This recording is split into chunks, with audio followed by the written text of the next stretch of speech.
Rewind, Your Week in Review is sponsored by the Wisconsin Realtors Association, bringing Wisconsin communities to life with great homes, businesses, and neighborhoods. The Wisconsin Realtors Association, the voice of real estate. This week on Rewind, Your Week in Review. For the first time, we're learning who's helping Michael Gableman with his election investigation, which includes some Trump allies and conspiracy theorists. Plus, members on the State Elections Commission bash a nonpartisan election audit they say is filled with errors, and the push for tougher bail laws in Wisconsin in wake of the Waukesha Christmas parade tragedy. All this and more on Rewind, Your Week in Review for December 3rd. Hi, I'm Emilee Fannon. And I'm J.R. Ross. Thanks for joining us. Hope you had a great holiday. Same to you. Everyone who's watching, I hope they had a great Thanksgiving as well. So we had a lot of news this week. When we kind of think it's going to be slowing down, inching closer and closer to the holidays, nothing seems to be letting up when it comes to Gableman's election investigation. But we're learning some new things. For the first time, Gableman, it was his second time testifying, but the first time he's revealing the identity of those who are working on his staff. Some are being criticized by Democrats because some include conspiracy theorists and others who have ties to President Donald Trump. I want to highlight some of them. As you can see on this screen, there's multiple people and the salaries that they're getting paid. Mr. Andrew Kloster is a former Trump administrative official who has falsely claimed the election was stolen. And then Ron Hewer, who is the president of the Wisconsin Voter Alliance, and he is the president of the organization that unsuccessfully sued to overturn the presidential election. Now, during this assembly election committee, there was some testy exchanges between Gableman and Democrats. Gableman, of course, defending his entire probe. Meanwhile, Democrats are just questioning the scope of it. So before we hit to the video, Gableman also gave us a new revelation in his investigation that he is going to be asking a judge to issue an order that could lead to Green Bay mayor and the Madison mayor to being jailed unless they testify. So let's hear a little bit from Democratic Mark Spreitzer and Gableman talking about this new lawsuit.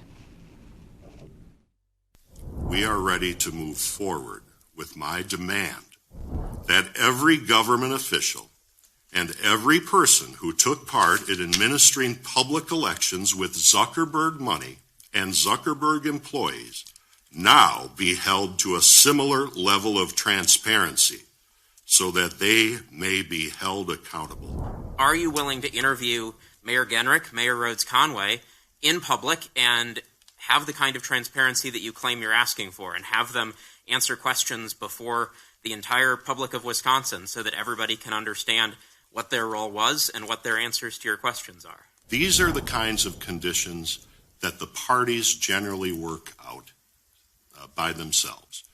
Now, you are asking whether that is my plan, and currently it is not. Well, I think that lack of transparency is concerning. How can we take your investigation seriously? Don't we need, if you think the claims that you're investigating are real, if you are serious about this, shouldn't we bring in somebody who is above partisanship, above reproach? My work and my employees will be judged by one thing, and that is the finished work product. And right now, what is preventing the finished work product is the fearful running and hiding. So overall, to summarize this, Gableman is basically trying to say that since he's being a little bit more transparent, now is the time for local election officials to start cooperating with him, and these mayors that he's called upon to come and meet with him in private, which they have a big issue with. They don't want to meet behind closed doors. They'd rather do it in a public setting like a committee hearing. Yeah. So during the hearing, Gableman said that he filed this motion to compel the testimony of the mayors of Green Bay and Madison. But they didn't really tell us what they were. I asked him afterward for details about it because they weren't in CCAP, which is the online court record system in Wisconsin. Couldn't find them there. He just said he filed them on Monday. Well, when we saw them, he cites a statute that gives a judge the authority to have the sheriff go detain a person and bring that person in and hold them in the jail, county jail, until they testify. So you're talking about the spectacle of the Waukesha County Sheriff, which is where it's filed, going to Green Bay and Madison, grabbing the mayors and bringing them back to Waukesha County, holding them in jail until they testify. Now, we have a lot of issues here. One, the Green Bay mayor's attorneys says that, look, one, this complaint is so devoid of anything in reality, essentially, that unless he rescinds it, we're going to file a complaint against Gableman seeking sanctions for this whole thing. Two, Green Bay says that, look, we told Gableman to contact our private attorneys for any correspondence about this. We sent 20,000 documents to Gableman before, sent a letter saying we think this resolves everything. He then emailed the city attorney at basically a wrong address, an old address, got caught in spam. They found it a week before the writ was filed. They told him, hey, this happened, and he filed it anyway. So they're saying this is not how you should operate. Madison is saying, we've been up front. We'll come down anytime you want us to, but we want to have a conversation about the do it in public before a legislative committee, and we want to have a conversation about what you're going to ask us about, so we're prepared. But we'll come down whenever you're ready for us. So how we went from that to this, I'm not quite sure what's going on with that. But it's more of the, I don't say circus-like atmosphere, but the kind of the drama around this entire thing, right? It's still a question of, okay, where is this going? When's it going to end? And how's he going to land this plane in some way that satisfies people on both sides of the aisle. And we still have these subpoenas that are also in question because there's a current lawsuit of Attorney General Josh Call challenging the legality of asking WEC Administrator Megan Wolf to come testify. We know that that hearing is scheduled for December 23rd, so those subpoenas are on hold. This isn't technically a subpoena, but he's trying to just find these other workarounds to try and compel Madison and Green Bay to give them more details. But like you mentioned, they're saying, look, we've been trying to work with you, and it would be, I will say, great TV if this actually were to come to tuition. If there is a sheriff that shows up at their doors, but I'm assuming something will be worked out in the next few days. So the hearing is scheduled for the 22nd of December in 22nd. This writ. Oh, well, this that's one. Oh, yeah. This one. 22nd for this one, 23rd for the attempting to squash the subpoenas for the Elections Commission, so Merry Christmas to all of us. A week before that. Again, kind of watching how this drama plays out. And they've said, we will come testify and answer your questions, but do it in public. There's a big question here about the extent of the powers of the special counsel. Well, under this law that gives legislative committees the power to go, conduct an investigation. Gableman is acting under the guise of the Assembly Campaigns Elections Committee. His office filed a response to that lawsuit from Josh Call, the Democratic Attorney General, trying to squash that subpoena, saying, we have the authority to do this. This is all in the up and up. And oh, by the way, we don't think that Megan Wolf can actually sue us in the first place. So that's going to play out. But again, this draws us into 2022. What's the end date going to be? And we don't know. And I will add, though, Gableman, when he was testifying both times, continues to defend why he wants to meet in private with these officials, as he claims that this is an investigation. We don't want to reveal any details. If you look at any other sheriff detective's investigation, they don't usually, openly talk about the case until it's closed. So, but okay, you're going to finish my sentence there. Is this a law enforcement activity? It's not. That's the question, because Call's lawsuit says you don't have the power to do that. There's a separation of powers issue where we're law enforcement, you are the legislature. You can't charge anybody, right?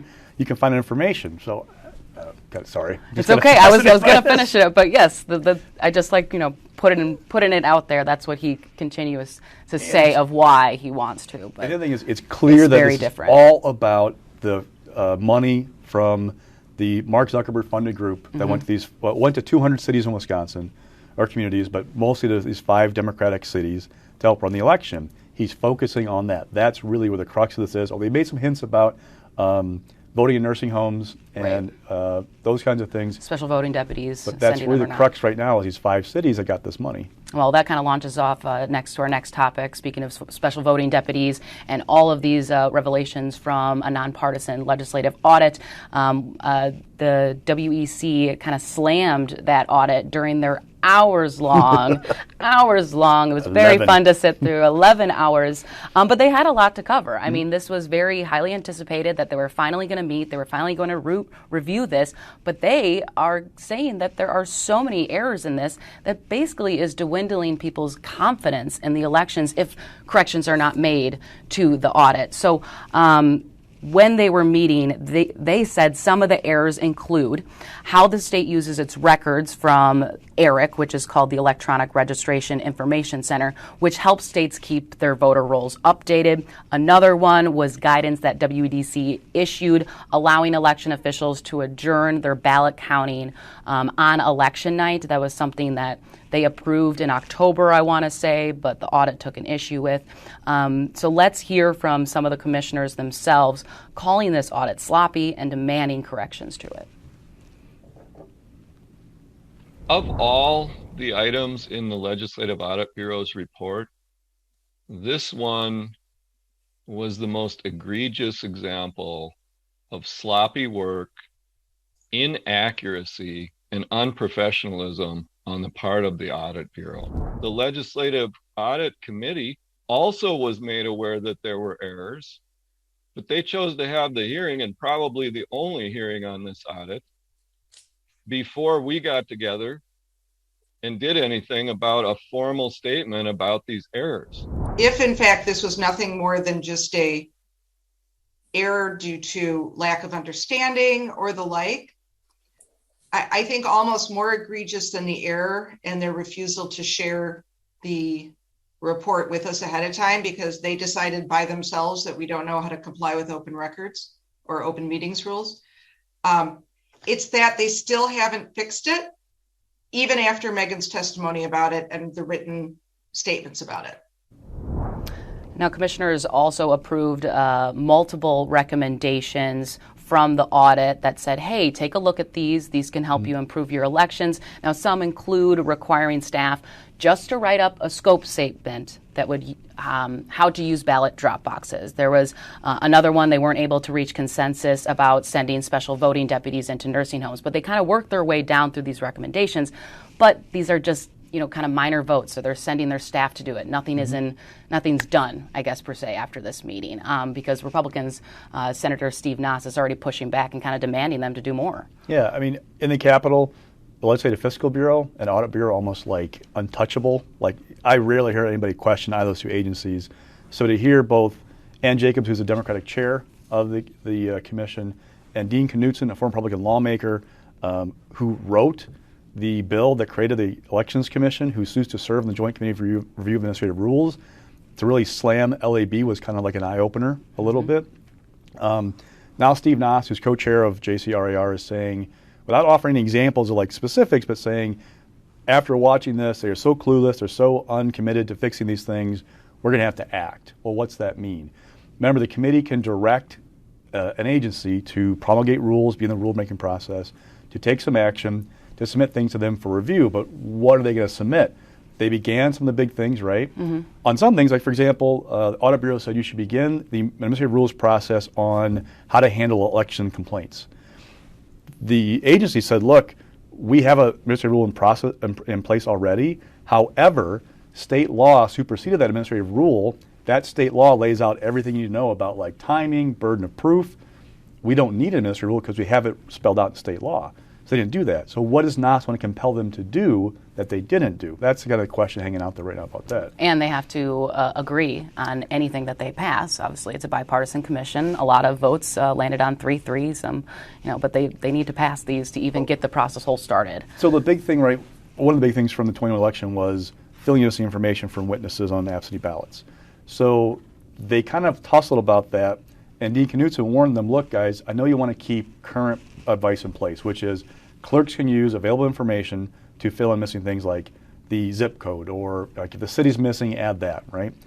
I know you want that, but if you don't move ahead with this rule, you risk the Republican-led legislature coming in and dictating to us what we have to do.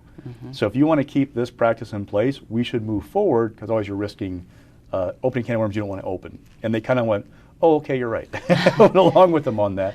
But again, once that scope statement comes back, the parameters of the rule, then it goes to the governor and the legislature. So they'll get their kick of that cat before it's all said and done. I'm kind of watching how that plays out. And we'll touch back on how Republicans are kind of looking to overtake more control over WEC in a little bit, but I first want to touch on SCOTUS ruling on redistricting. Pretty brief, but at least it was some ruling that now we're kind of getting a better close look at what's going to happen or what might happen. They ruled 4-3 that they will make minimum changes necessary to the current maps when it comes to setting up new boundaries for legislative and congressional districts. Now, this was a big win for Republicans. We had most of the justices weigh in on this ruling. So I guess, JR, where does this go from here? Because there's a lot of other pending challenges out there. So what happens now is all the parties involved in the lawsuit, they'll submit maps to the court. I believe it's on the 15th of December. What the court basically told everybody this week was, these are your guardrails for your map. If you go outside these guardrails, we're probably going to pay attention to it. So they're not going to consider partisanship in terms of the districts. They're going to make the fewest changes necessary. You submit your map. Now they have three options. They could just pick one map from the submissions, period, grab a map and tweak it, or they could draw their own map. There have been no signs of a special master, that's what you would call it, to draw a map. So the most likely thing is grab a map or tweak one. The question is, who's got the best argument right now, right? For them, Republicans feel like, hey, we're in a good position because we drew the map in 2011. We argued our 2021 map is a least change approach. However, that's not entirely true. Like we've talked about before, there are two Senate districts in Milwaukee, Dale Kayenga's seat and Albert Doink, both Republicans. They went from, for example, Dale Kayenga's seat was Biden won it by like 5,000, 6,000 votes in November. It would be a 700 vote Biden margin under the new map that Republicans drew.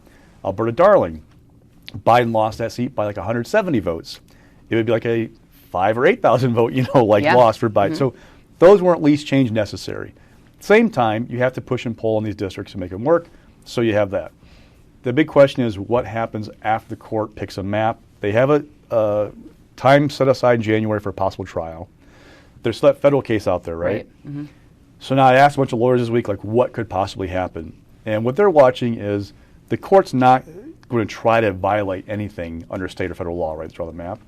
However, there's a debate about these minority districts. We talked about this before. Right. Minority opportunity district versus a majority minority district. Democrats likely could make a claim that the Supreme Court map, however it looks, doesn't meet the right standard on the Voting Rights Act. That would give them entry to go to the federal courts. Now there's all kinds of questions about where they would go. There's a process. We won't get into that. But even if they got into the federal court and got a change, it'd be minor to whatever the Supreme Court does because you're talking about southeastern Wisconsin. There aren't minority districts in western Wisconsin or northern Wisconsin. So even if the federal court stepped in, you're talking minor changes. So whatever map the Supreme Court draws, for the most part, either will withstand challenge or will get small tweaks and be in place next year. And we'll see what happens, I guess, next year in the new year. Redistricting battle is not going anywhere. We also had, a confirmation, official announcement from Representative Loudenbeck as she's going to enter the Secretary of State race. Now, she currently is the vice chair on the Joint Finance, which is a very powerful position, and now she wants to run for office. And the Clinton Republican who won her assembly seat in 2010 would be the first pretty high-profile challenger to longtime Democratic incumbent Doug LaFollette. Now, her announcement comes, as like I mentioned earlier in the show, as Republicans are kind of ramping up their efforts to take more control over the Wisconsin Elections Commission. Now, they support giving that office a little bit more duties over our electoral process. Now, but making any changes to that office would require approval from Governor Tony Evers. But the hidden thing right there is, of course, he's up for re-election. So if there is a Republican governor, this adds on to a lot of things we talk on this show. There could be a lot of changes when it comes to who runs the elections and how elections are administered. Just look at the race first. There are three of the Republicans who filed to run for Secretary of State. All three, besides Loudenbeck, have said point blank they want to take over election administration in Wisconsin, period. When I talked to Loudenbeck, she said she's open to things like being more of a check on the Elections Commission, like, for example, maybe having the Secretary of State serve as a seventh board member on the commission. It would be obviously tilt it from being a evenly split partisan board to having a little bit of advantage one party or the other. Maybe checking voter rolls. She said election administration is up to the legislature. If they want to give it to the Secretary of State, she'd be open to it. Interesting about the race is you're talking about the first well-organized, well-funded Republican challenger, Doug LaFollette, in years. Doug LaFollette, who raised less than $5,000 in 2018 as he ran won an 11th term. So the question I have is, if you have a well-funded, organized candidate in the right environment, looks good for Republicans right now, can you beat the golden name, and I mean the golden name in Wisconsin politics? LaFollette is like well-known across the state. It still carries a lot of weight. And think about it. In these elections, you have U.S. Senate, governor, attorney general. By the time you get Secretary of State, do you know much about the candidates? Exactly. And usually there's not even a challenger most of the time, you know. Not a well-funded one or a high-profile one. So I'm kind of watching to see, first she has to get the primary, right? These other guys are a little more adamant about Trump's claims about the 2020 election, but she's going to have a lot of support from GOP establishment because she's a sitting lawmaker, all that kind of good stuff. But then how does that play out next fall? And oh, by the way, this is a stepping stone position possibly. I mean, think about Sarah Godlewski, right? State treasurer was not a big deal for a long time in Wisconsin. Right, until she made it a big deal and made it a big campaign issue. So now she's running for U.S. Senate. So for Loudenbeck, if she could win, and we're talking if right now, if she could win, it could be a stepping stone to something else down the road. It's going to be a surprise if we start seeing ads for Secretary of State, right? That's something I have not even seen throughout my years of covering this beat, but you never know. We also kind of put together a slide of candidates kind of either bowing out or entering the race. Let's put that up right now. Kind of one of the big top line ones right now is John Mocco won't run for governor, saying he doesn't have one big fight left in him. He posted this kind of humorous Facebook post of him talking about this. Now the decision kind of leaves Rebecca Clayfish as the only high Republican in the race. Also big question mark, as we've talked about him plenty of times on the show, is Kevin Nicholson. Is he going to be waiting for Senator Ron Johnson to say if Ron Johnson's going to run or not, or is he going to make his decision to go into the governor's race? You also had some other ones on here, JR, that I'll let you kind of weigh in a little bit. Jake Curtis passed on the AG race. Wausau Mayor, she opted out against a bid for lieutenant governor. So first with governor, you still got to keep in mind Sean Duffy's name was floated by former President Trump for governor.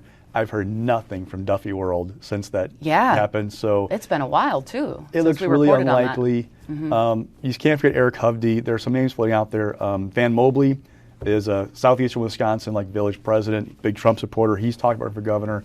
But at this point, Clayfish is still the most organized, kind of put together, high-profile Republican in the race.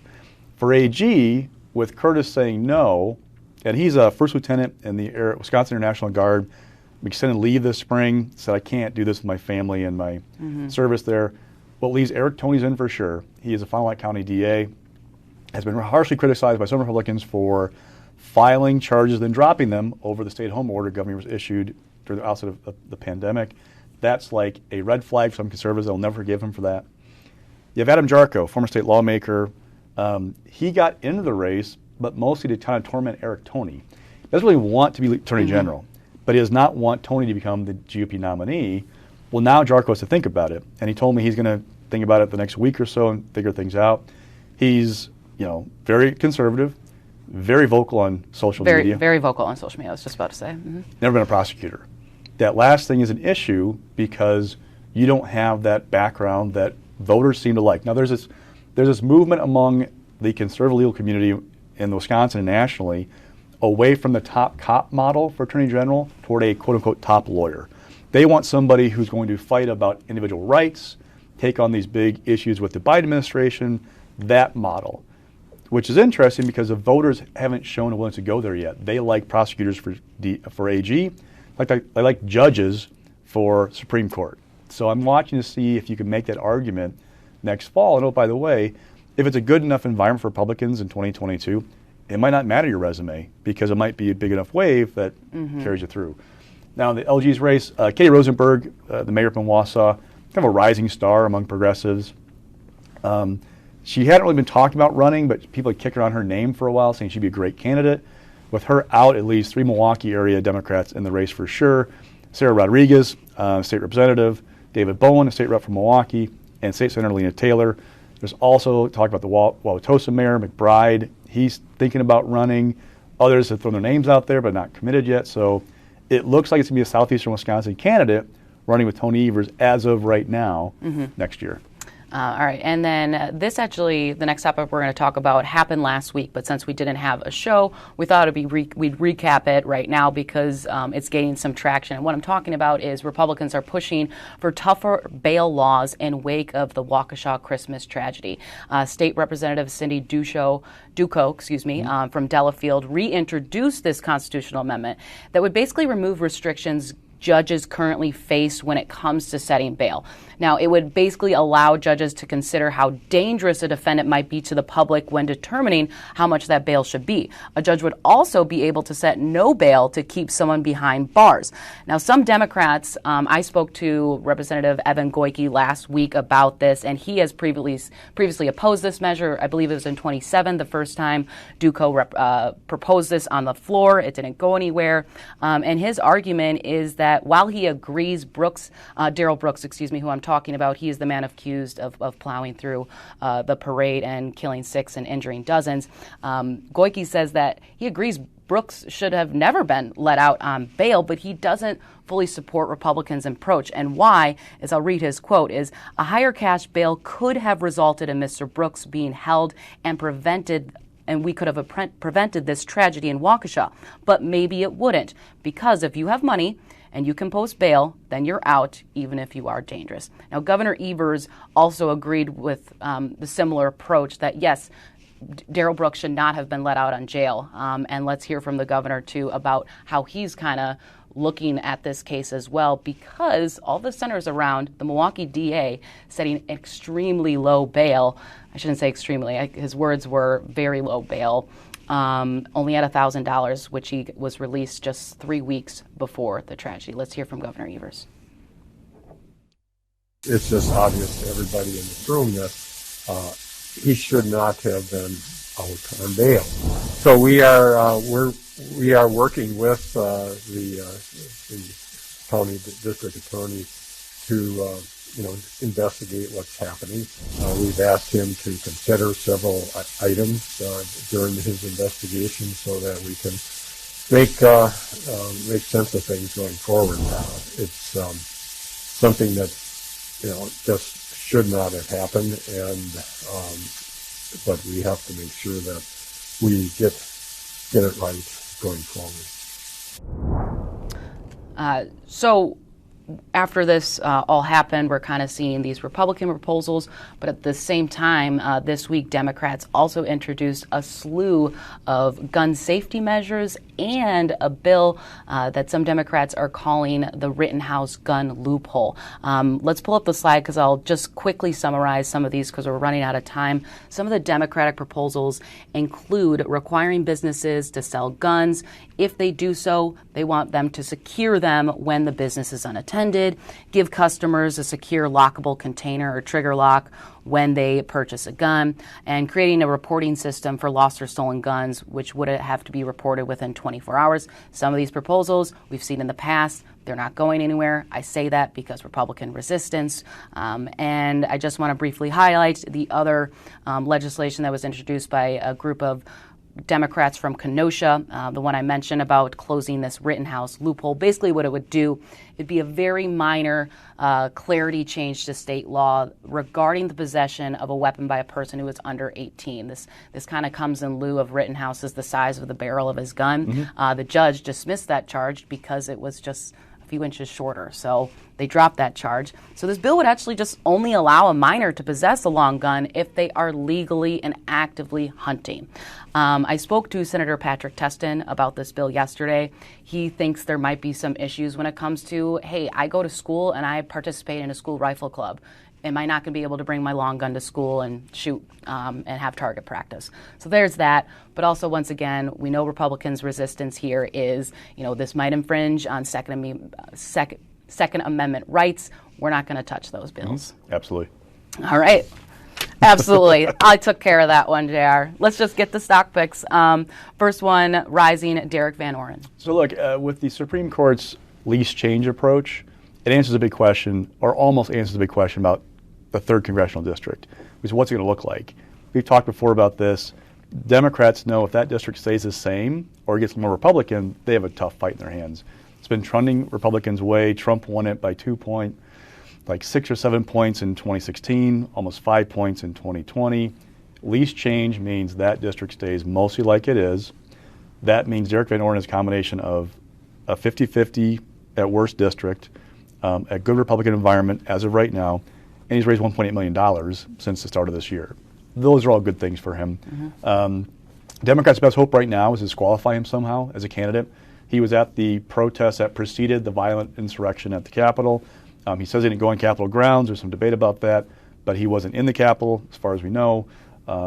He had a blow up with a librarian in Prairie du Chien, some things like this.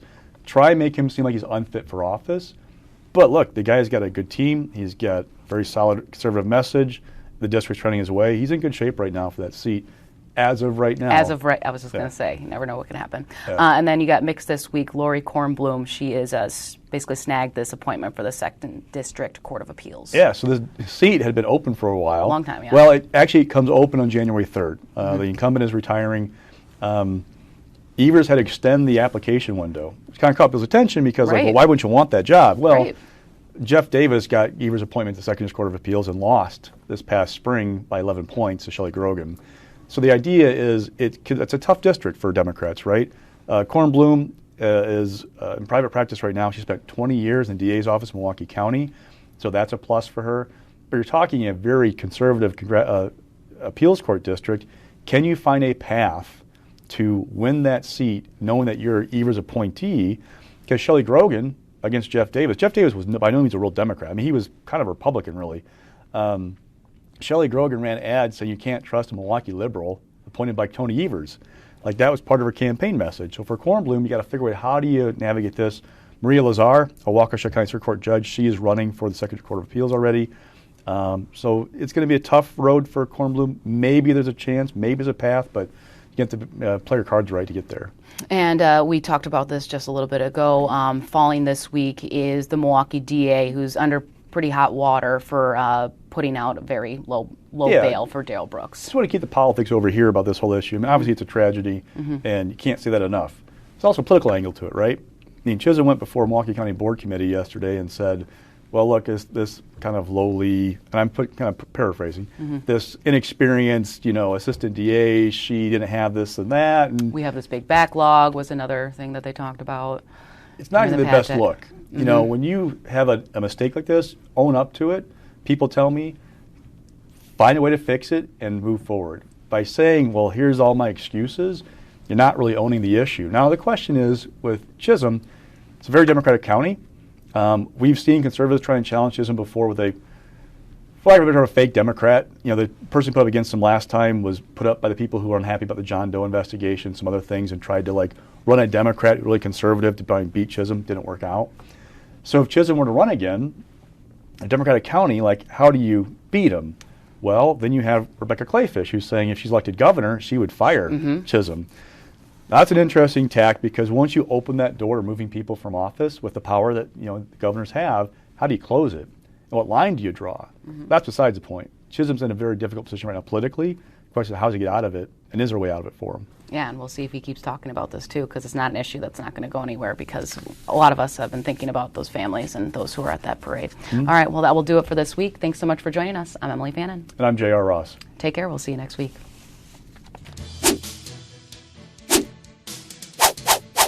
Rewind. Your Week in Review is sponsored by the Wisconsin Realtors Association, bringing Wisconsin communities to life with great homes, businesses, and neighborhoods. The Wisconsin Realtors Association, the voice of real estate.